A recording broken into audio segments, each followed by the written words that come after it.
Assalamualaikum warahmatullahi wabarakatuh.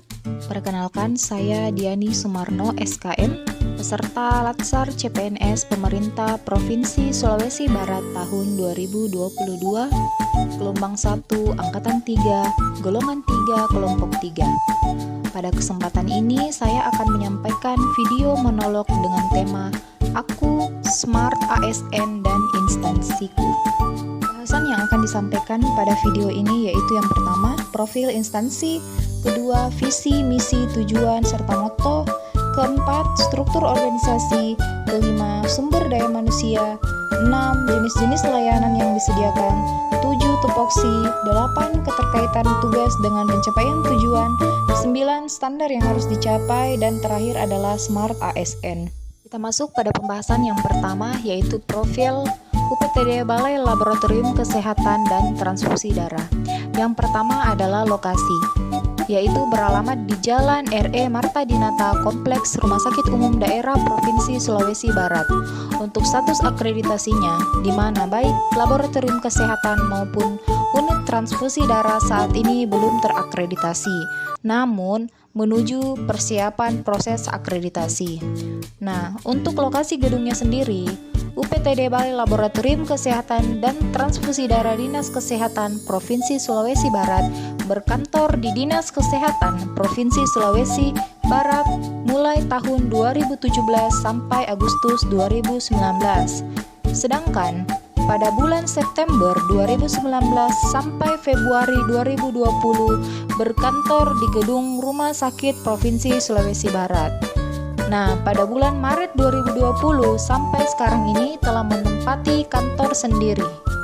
Melangkah pada visi dari UPTD Laboratorium Kesehatan dan Unit Transfusi Darah, yaitu terwujudnya pelayanan laboratorium kesehatan dan transfusi darah yang profesional, yang bermutu, dan terpercaya untuk Sulawesi Barat yang malakbi.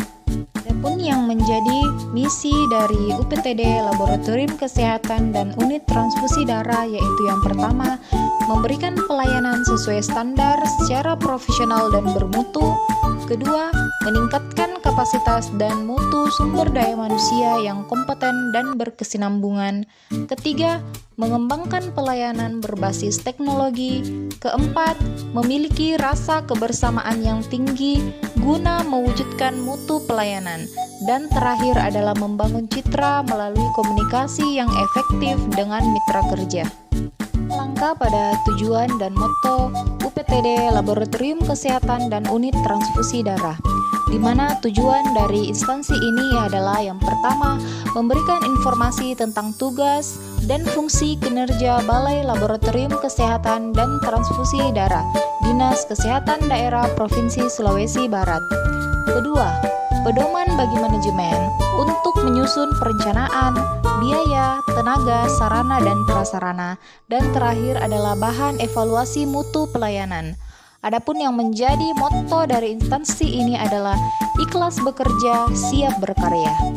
Struktur organisasi Unit Pelaksana Teknis Daerah Balai Laboratorium Kesehatan dan Transfusi Darah, di mana Kepala Dinas Kesehatan Provinsi Sulawesi Barat membawahi Kepala UPTD, dan Kepala UPTD membawahi 4 jabatan secara umum yang terdiri atas yang pertama, kelompok jabatan fungsional terdiri atas tenaga dokter, tenaga administrasi kesehatan, tenaga analis kesehatan, dan tenaga perawat.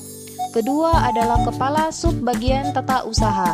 Ketiga adalah kepala seksi pemantapan mutu dan BIMTEK, dan terakhir adalah kepala seksi pelayanan pemeriksaan dan pengujian.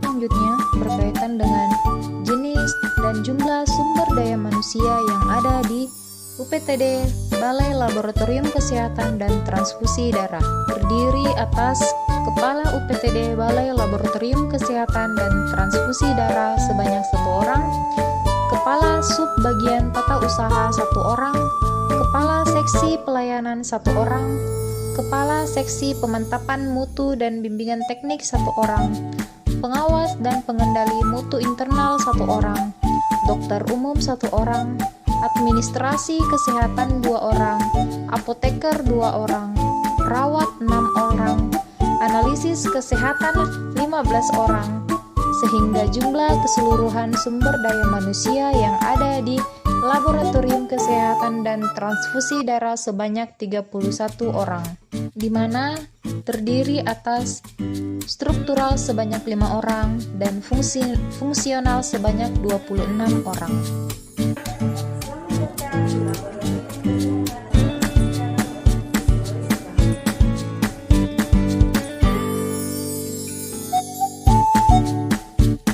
Jenis pelayanan yang ada di laboratorium kesehatan yaitu pelayanan hematologi, pelayanan kimia klinik, pelayanan urinalisa, pelayanan imunologi dan serologi, pelayanan toksikologi, pelayanan kimia air dan makanan, pelayanan kimia lingkungan, dan penelitian. Kemudian terdapat juga pelayanan unit transfusi darah. Saya di UPTD Laboratorium Kesehatan dan Transfusi Darah yaitu tenaga administrator kesehatan di unit transfusi darah Provinsi Sulawesi Barat. Kita melangkah pada slide selanjutnya yaitu mengenai jenis pelayanan administrator kesehatan terdiri atas yang pertama, melaksanakan persiapan pelayanan administrasi kesehatan. Kedua, menyusun kebijakan program pembangunan kesehatan. Ketiga, mengorganisasikan pelaksanaan kebijakan program-program pembangunan kesehatan. Keempat, memfasilitasi pelaksanaan kebijakan program-program pembangunan kesehatan. Kelima, memantau dan mengevaluasi pelaksanaan kebijakan program-program pembangunan kesehatan. Dan yang terakhir adalah menyusun laporan. Keterkaitan tugas yang dilakukan dalam pencapaian tujuan instansi ialah pelayanan administrator di dunia kesehatan sangat diperlukan agar dalam pelaksanaan program kesehatan dapat berjalan secara efektif dan efisien. Hal ini akan mendukung dari tercapainya tujuan UPTD Laboratorium Kesehatan dan Transfusi Darah, salah satunya menciptakan mutu layanan yang baik. Yang harus dicapai oleh seorang administrator kesehatan ialah yang pertama, prosedur pelayanan. Prosedur pelayanan yang dilakukan bagi pemberi dan penerima pelayanan termaksud pengaduan. Yang kedua adalah waktu penyelesaian. Waktu penyelesaian yang ditetapkan sejak saat pengajuan permohonan sampai dengan penyelesaian pelayanan termaksud pengaduan. Yang ketiga adalah biaya pelayanan. Biaya atau tarif pelayanan termaksud rinciannya yang ditetapkan dalam proses pemberian pelayanan. Yang keempat adalah proses pelayanan, yaitu hasil pelayanan yang akan diterima sesuai dengan ketentuan yang telah ditetapkan. Yang kelima adalah sarana dan prasarana. Penyediaan sarana dan prasarana pelayanan yang memadai oleh penyelenggara pelayanan. Dan terakhir adalah kompetensi petugas pemberi pelayanan, yaitu kompetensi yang harus ditetapkan berdasarkan pengetahuan, keahlian, keterampilan, sikap, dan perilaku yang dibutuhkan. Wujudkan Smart ASN untuk memastikan kinerja menjadi lebih baik. Yang pertama adalah meningkatkan kompetensi, yaitu dengan senantiasa mengikuti pelatihan atau seminar tenaga administrasi. Kedua adalah berwawasan global. Ini berguna untuk menambah wawasan sebagai bekal dalam melaksanakan tugas dan tanggung jawab. Ketiga adalah menjalankan fungsi ASN dengan baik dan benar, yaitu mampu menerapkan perilaku berakhlak. Yang keempat adalah adaptif terhadap teknologi, yaitu mampu beradaptasi dengan kemajuan teknologi. Kelima adalah upgrade skill, meningkatkan kemampuan dan pemahaman teknologi digital secara mandiri melalui pelatihan. Yang keenam adalah berkolaborasi dengan pihak internal maupun pihak eksternal di luar instansi. Yang ketujuh adalah menemukan masalah, menganalisis, serta mencari solusi pemecahan masalah. Video monolog dengan tema Aku, Smart ASN, dan Instansiku. Saya Diani Sumarno SKM, bangga melayani bangsa. Assalamualaikum.